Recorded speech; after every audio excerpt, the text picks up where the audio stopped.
I wanted to talk about NIC teaming for my discussion board.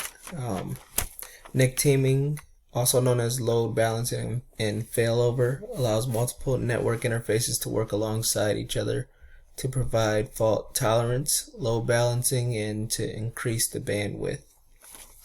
Oddly, NIC teaming can be created with just one network interface and supports up to 32 NICs in a team.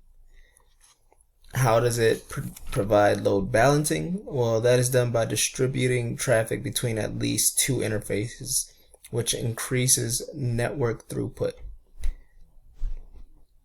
Two network interfaces could cut the time in half for having just one network interface.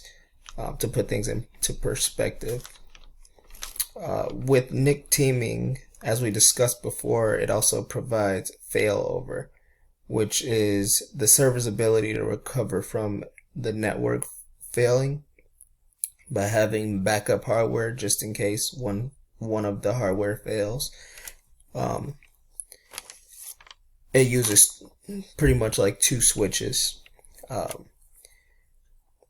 With a single network interface card, an issue with a switch failing would bring the server down pretty much, and using that particular switch will, pretty much stop the network from working.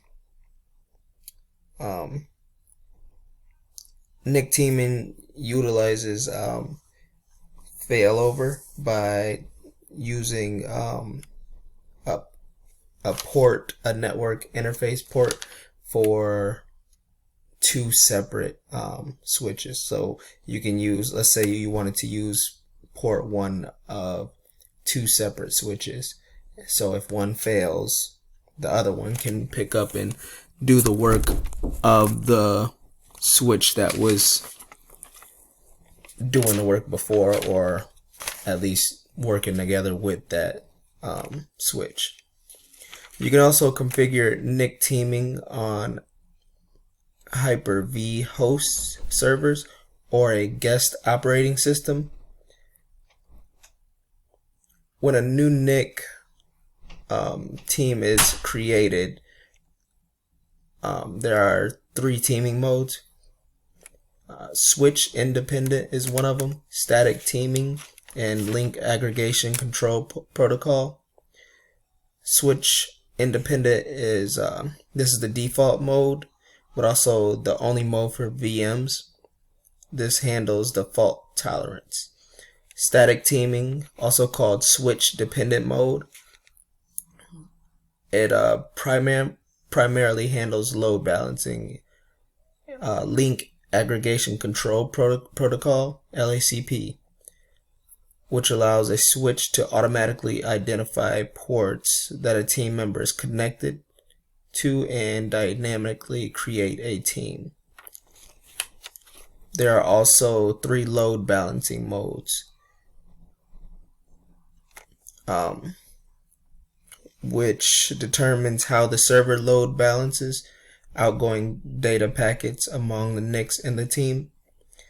This is address hash, Hyper-V port, and dynamic.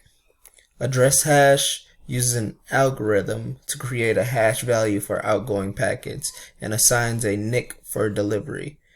This is the only option for a VM. Hyper-V port is used when connected to a Hyper-V switch.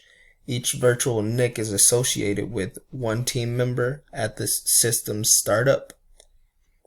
And dynamic is the default for physical computers. This is where the traffic is distributed evenly throughout the team members. And yeah, that's explaining NIC teaming. I decided to do NIC teaming because it just seemed like a cool thing to do. It's just fast, makes the system faster, the network faster, and I thought it was really cool to really learn about. Thank you.